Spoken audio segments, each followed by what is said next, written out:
প্রিয় ছাত্রছাত্রীরা, আজকের এই ক্লাসে আমি আলোচনা করব ক্লাস 7-এর ইংলিশ টেক্সট বুকে লেসন 1-এ যে টেক্সটটি আছে the book of nature written by Jawaharlal Nehru. এই টেক্সটটির ইউনিট 2-এর অংশটি আমি লাইন ধরে ধরে সম্পূর্ণ বাংলাতে আলোচনা করব, যাতে তোমাদের পড়তে কিংবা বুঝতে কোনো রকমেরই অসুবিধা না হয়। তো চলো আমি সরাসরি আলোচনা ক্লাসে চলে যাচ্ছি। You read history in books. You read তুমি পড়ো, হিস্টোরি ইন বুকস ইতিহাস বইতে, অর্থাৎ তুমি ইতিহাস বইতে পড়ো। বাট কিন্তু ইন ওল্ড টাইমস প্রাচীন সময়ে, হোয়েন যখন, মিন ডিড নট এক্সিস্ট মানুষের অস্তিত্ব ছিল না, শিওরলি নিশ্চিতভাবে, no books could have been written কোনো বই লেখা যায়নি, হাউ কিভাবে, then we can find out কিভাবে আমরা বের করব বা কিভাবে আমরা জানতে পারবো, হোয়াট হ্যাপেন্ড দেন তখন কি ঘটনা ঘটেছিল বা তখন কি হয়েছিল। তখন তো আর কিছু বই লেখা যায়নি, তাহলে তখন যে কি হয়েছিল আমরা কিভাবে জানতে পারবো। We can not merely sit down আমরা কেবলমাত্র বসে থাকতে পারি না, অ্যান্ড ইমেজাইন এভরিথিং এবং সমস্ত কিছু কল্পনাও করতে পারি না। আমরা কেবলমাত্র বসে বসে সমস্ত কিছু কল্পনা করতে পারি না। This would be very interesting এটা খুবই মজাদার হতো, for we could imagine everything যদি আমরা সমস্ত কিছু কল্পনা করতে পারতাম, উই ওয়ান্টেড টু আমরা যা চাই, অ্যান্ড এবং would thus make up the most beautiful fairy tales এবং এইভাবেই সব থেকে সুন্দর রূপকথার গল্প তৈরি হতো। বাট কিন্তু this need not be true এটার কোনো সত্যতার প্রয়োজন ছিল না, অ্যাজ যেহেতু it would not be based on any fact এটা কোনো তথ্যের উপর ভিত্তি করে তৈরি না, এটা কোনো তথ্যের উপর ভিত্তি করে তৈরি না, দ্যাট উই হ্যাড সিন যেগুলো আমরা দেখছি। বাট কিন্তু, অলদো কথার অর্থ কি যদিও, but although we have no books কিন্তু যদিও আমাদের কাছে কোনো বই নেই, no books written in those far off days সেই প্রাচীন সময়ে লেখা কোনো বই নেই আমাদের কাছে, বা কিন্তু যদিও সেই সুদূর অতীতে লেখা কোনো বই নেই আমাদের কাছে।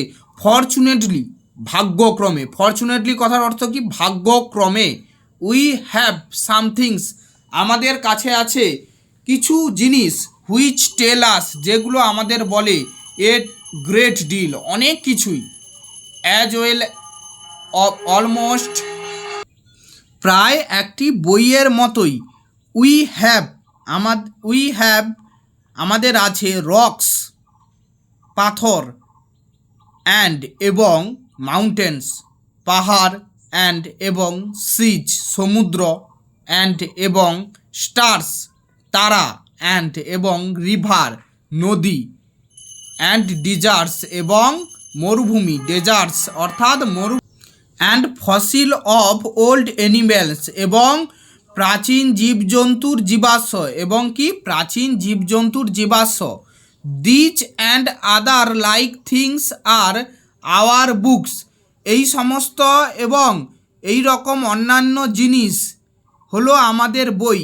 For the earth early story পৃথিবীর আদি বৃত্তান্ত জানার, অর্থাৎ পৃথিবীর আদি বৃত্তান্ত জানার জন্য এই সমস্ত হলো আমাদের কাছে একটা বই।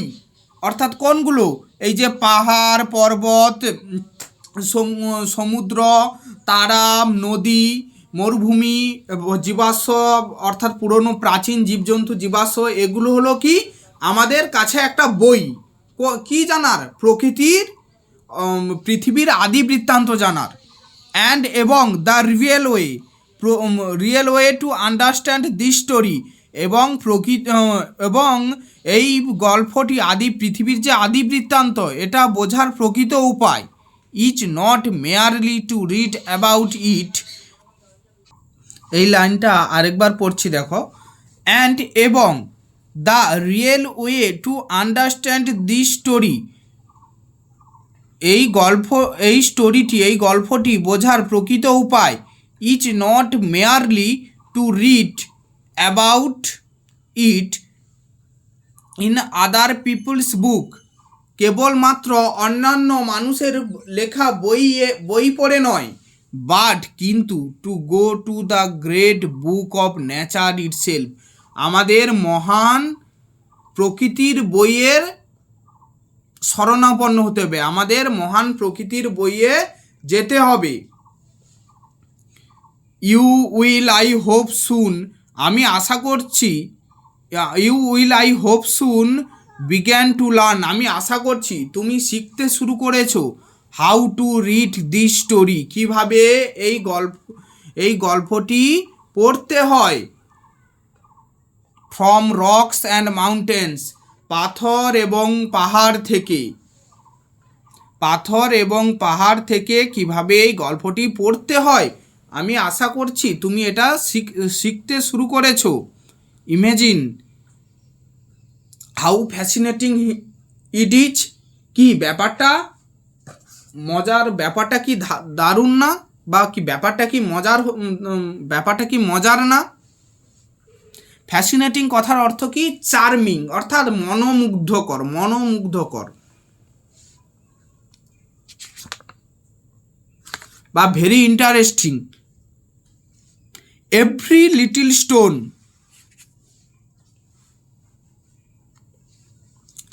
প্রত্যেকটি ছোট পাথর, দ্যাট যেটা, ইউ সি তুমি দেখো, লাইং ইন দ্য রোড রাস্তার পাশে পড়ে থাকতে, প্রত্যেকটি ছোট পাথর যেগুলো তুমি দেখো রাস্তার পাশে পড়ে থাকতে, অথবা অন দ্য মাউন্টেন সাইড পর্বতের ধারে, পাহাড়ের ধারে, may be a little page in nature's book, সেগুলো কি হতে পারে? প্রকৃতির বইয়ের একটি পাতা হতে পারে। And may be able to tell you something, এবং তোমাকে কিছু বলতে সক্ষম হতে পারে, ইফ যদি, you only knew how to read it, যদি তুমি শুধুমাত্র জানো এটা কিভাবে পড়তে হয়। To be able to read any language, যে কোনো ভাষা পড়তে গেলে, হিন্দি অথবা উর্দু অর ইংলিশ অথবা ইংরেজি, you have to learn its alphabet, তোমাকে অবশ্যই এর বর্ণমালা শিখতে হবে।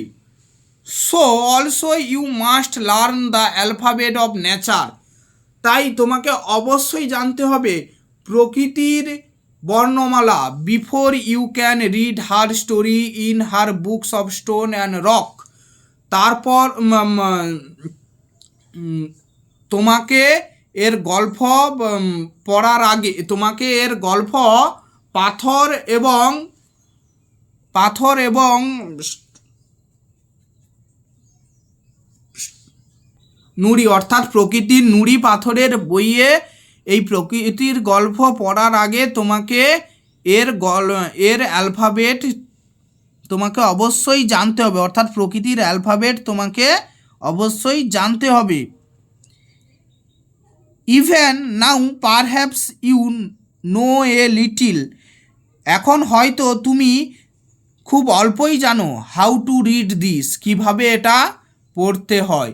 ইফ যদি, you see a little round shiny pebble, যদি তুমি দেখো একটা ছোট্ট গোলাকার চকচকে নুড়ি পাথর, পিবল কথার অর্থ কি? নুড়ি পাথর, আর রাউন্ড কথার অর্থ কি? গোলাকার, শাইনি কথার অর্থ কি? উজ্জ্বল। Does it not tell you something, এটা কি তোমাকে কিছু বলে না?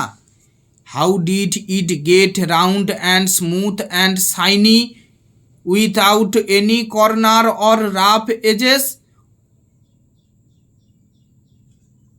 হাউ ডিড ইট গেট, এটা কিভাবে রাউন্ড গোলাকার, অ্যান্ড স্মুথ এবং মসৃণ, অ্যান্ড শাইনি উজ্জ্বল হলো, without any corner or rough edges, কোনো প্রকারের কোণ অথবা রুক্ষ ধার ছাড়া। If you break a big rock into small bits, যদি তুমি একটা বড় পাথরকে ছোট ছোট খণ্ডে ভাগ করো, ছোট ছোট খণ্ডে ভেঙে ফেলো, ব্রেক কথার অর্থ কি? ভাঙা। ছোট ছোট খণ্ডে ভেঙে ফেলো। ইচ বিট ইচ রাফ, প্রত্যেকটি খণ্ডই হবে অমসৃণ and has corner and rough edges, প্রত্যেকটিরই থাকবে কি? কোণ এবং রুক্ষ ধার। It is not at all like a round smooth pebble, এটা আদৌ একটা মসৃণ নুড়ি হবে না।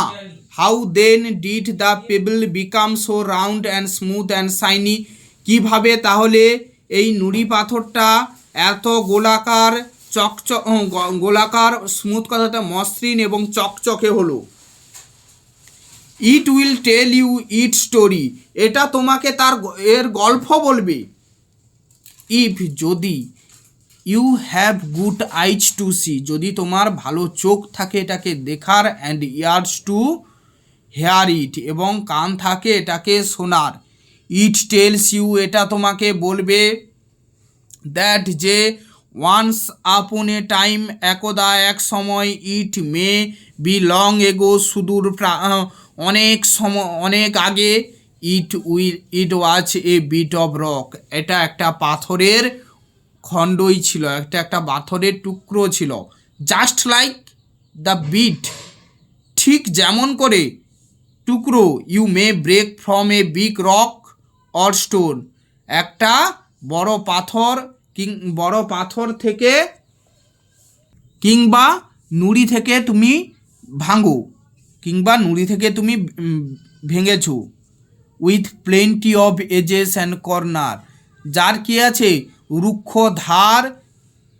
রুক্ষ ধার এবং কোণও আছে যার। প্রবাবলি, সম্ভবত, it rested on some mountain side, এটা বিশ্রাম নেয় পর্বতের ধারে, পাহাড়ের ধারে।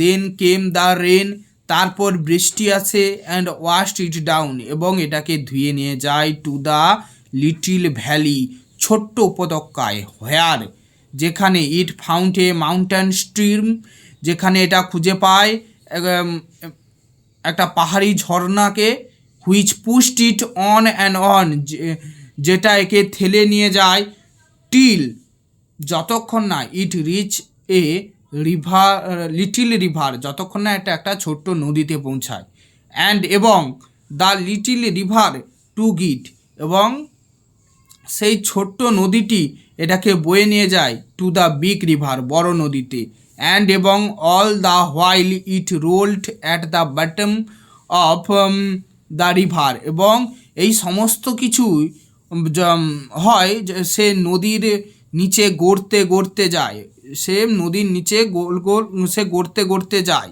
অ্যান্ড, এবং ইটস এজেস এয়ার ওর নেবে, এর প্রান্তগুলো, ধারগুলো ক্ষয়ে যায়, ওর নেবে কথার অর্থ হচ্ছে ক্ষয়ে যায়, অ্যান্ড, এবং it's rough surface made smooth and shiny, এবং এর অমসৃণ প্রান্ত কি হয়? স্মুথ, মসৃণ হয়, অ্যান্ড শাইনি, চকচকে হয়। So it become the pebble that you see, এবং এটা নুড়ি পাথরে, এটা সেই নুড়ি পাথর যেটা তুমি এখন দেখছো। Somehow the river left behind and you found it, কোনোভাবে, সামহাউ কথার অর্থ কি? কোনোভাবে, the river left it behind, নদী যদি এটাকে পিছনে ফেলে যায়, অ্যান্ড, এবং ইউ ফাইন্ড ইট, তুমি এটাকে দেখতে পাও। ইফ, যদি, the river had carried it on, যদি নদী এটাকে তার সঙ্গে বয়ে নিয়ে যায়, it would have become smaller and smaller, এটা ছোট থেকে ছোট হবে, till at last it became a grain of sand, এটা একটা ছোট্ট বালির দানা হবে, and joined its brother at the seaside to make a beautiful beach. এবং এটা তার ভাইয়েদের সাথে যোগ দেবে কি একটা সুন্দর সমুদ্র তট তৈরি করতে। ভাইয়েদের অর্থাৎ কি, সেখানটায় অনেক বালি পড়ে আছে, সে বালির দানা পড়ে আছে, ঠিক সেই বালিটাও তাদের সাথে যোগ দেবে। এটাই ভাইয়েদের বলতে এটাই বোঝাচ্ছে, যে সেইখানটায় যে অনেকগুলো বালি পড়ে আছে সেই বালিদের বোঝাচ্ছে। Where little children can play, যেখানে ছোট্ট ছোট্ট শিশুরা খেলতে পারবে। And make castle out of sand, এবং বালির তৈরি দুর্গ বানাবে, বালির দুর্গ বানাতে পারবে। If a little people can tell you so much, যদি একটা ছোট্ট নুড়ি পাথর এত কিছু তোমাকে বলতে পারে, how much more could we learn from, তাহলে আমরা কতটা শিখতে পারবো। From all the rocks and mountain, সমস্ত পাথর এবং পর্বত। And the many other things we see around us, যা কিছু আমরা আমাদের চারপাশে দেখি। তাহলে আমরা কত শিখতে পারবো।